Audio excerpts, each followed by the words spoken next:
So I already got to test my new Polk audio system, and I have some great things to say about it. But first, I tested this straight out of the box, not using any direct live configuration settings. I don't have a sub and I don't have high speakers, so I'm not testing true Dolby Atmos. These speakers blew me out the water from the first movie that I watched. The movie that I watched is actually War Machine, which is a new movie on Netflix. It's an army alien type movie, and there's a lot of action going on, a lot of explosions, a lot of shooting. And let me tell you, one of the things that stood out to me that everyone kept harping on about these towers is that you will need a sub. Everybody will want a sub. That is false. There was enough tight, controlled bass for me to be able to listen to these without a sub. This is why I don't listen to everybody on the internet. Now, am I eventually going to get a sub? I am.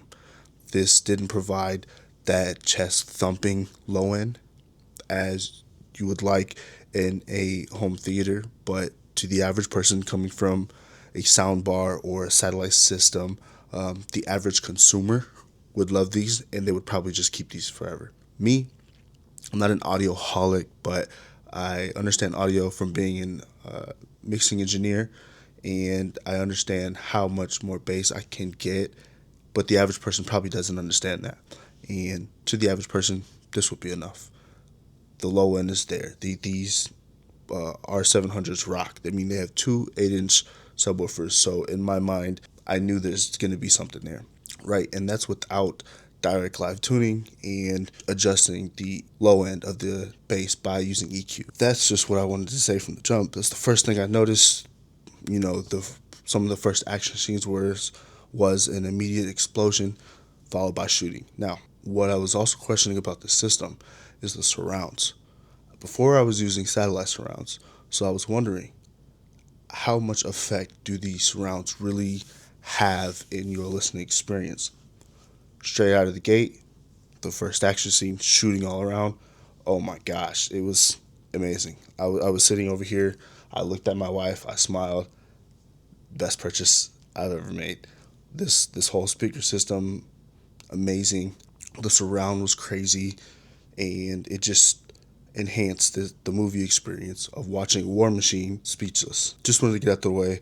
Let's rewind a little bit. Let me tell you about the system that I actually have if you haven't seen any previous video. So I'm rocking the R700 towers, the R400 center channel, and I'm using ES15 surrounds. So the ES line is just a line below the reserve line, and I just felt like these would be sufficient enough, and they were on sale, so I didn't feel like I needed R200s for my surrounds. I think that's overkill. Now I am also using the Onkyo RZ30 for my AVR, and another question that I immediately want to address is, or concern or suggestion is that you need to drive a lot of power through these towers. Let me tell you, the power that's driving from the Onkyo is just enough. I was listening to these on 70. I was listening to these on 70. It's enough. It's almost like people heard somebody say something about these speakers and everybody just ran with it. I think I heard one person say that you can be able to run these with an AVR and not an extra amplifier, and you might not need a sub. I think it was Andrew on YouTube. I wish people were more transparent and not just copy what other people say. To the average consumer, this setup would be fine, and you probably wouldn't want to upgrade besides maybe getting high speakers. I'm only upgrading because I want the full Dolby experience. That's just my personal preference. Now, if you told me I could never upgrade and I have to keep this, I'd be fine. But some more details about the system. The center channel was amazing. Dialogue, super clear. Never had to point my ears to figure out what someone's saying. No speaker drowned out another speaker. Everything had its place, which I love. The low end from the R700s, it was tight, it was controlled, it was floor shaking. The only thing I would say, it's not chest thumping. Now, I didn't have the volume all the way up, and I didn't mess with the low end. But that feel it in your chest type of bass wasn't here. I don't expect it to be, and not everybody wants that. Not everybody has the room for that as well. Another thing that people suggested were to move the R700s off the wall because it would have some room resonance and some distortion from the bass. Didn't have to. They're right against the wall, less than a foot on each side. They were just fine. So I think something you can take from this is do your research, but take it with a grain of salt and ultimately make the decision for you, and buy things in increments, test them, and then decide what you want to do from there.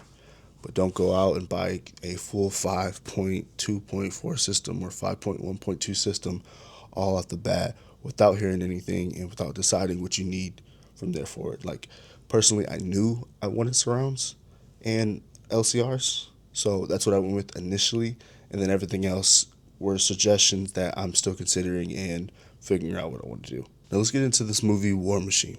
Different movie. I seen a little bit of a trailer.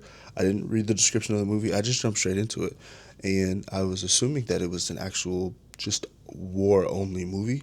I don't want to spoil anything, but it's a good action packed movie. Just maybe not the type of action in a war movie or an army movie that you would think. I'll say that, but it was gory. It was thrilling. It was military accurate. I'm a veteran, so I like military accurate movies when they have the uniform correct, when they have the ranks correct, when they have terminology correct. It's just something that will trigger in my brain if it's not correct, and I just can't help it. So it's nice that I don't have to pay attention to any of that, and it's all familiar, and it just runs smoothly like they had somebody from the military on set. I want to give this some grades based on my experience in this theater that I built. So in my $12,000 theater, as far as visual performance, I give this a 9 out of 10. And the only reason why I give it a 9 out of 10 is because I'm still dealing with some laser speckle issues with my projector and my screen. I have a matte white screen, which is what you're supposed to use to kind of get rid of laser speckle instead of using an ALR.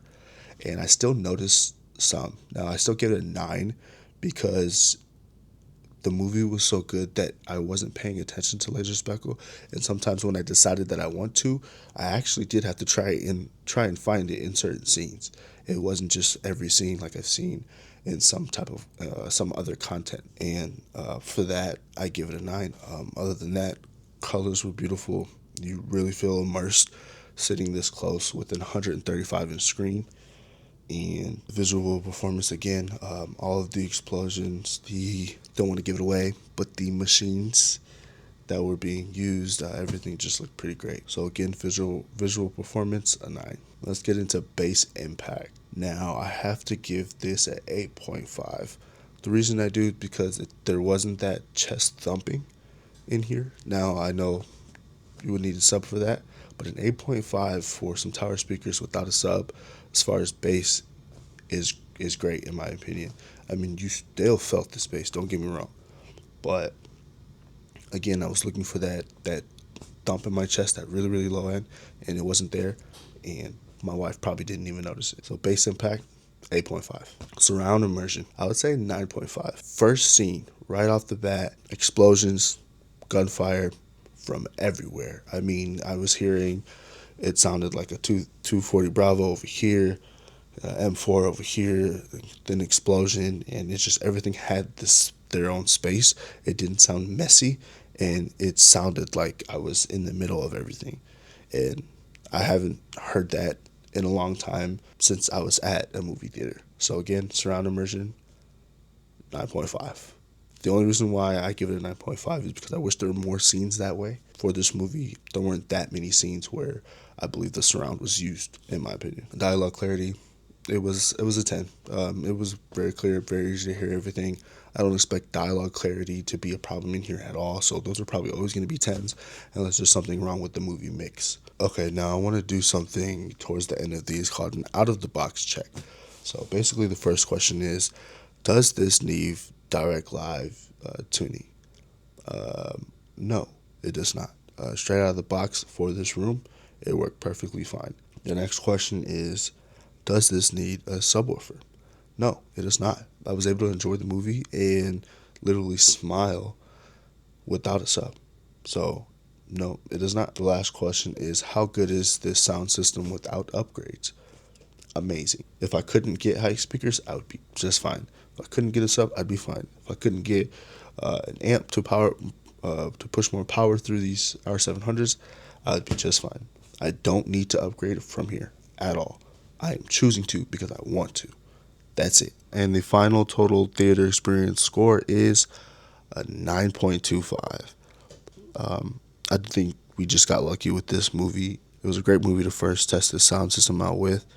And you guys should really check it out on Netflix. It's called War Machine. Let me know in the comments what you guys thought of this movie, how this movie performed in your setup, whether you're in the living room or home theater. Yeah, stay tuned for more movie reviews with my current setup. And I will be doing kind of a Marvel series, kind of a countdown to Doomsday by testing almost all of their movies in this theater and give you my opinion on how this system works and my thoughts on the movie. So I hope this gives you a clear and honest review of the Polk audio system that I purchased with my own money. That's it for this video. Please like and subscribe and stay tuned for more.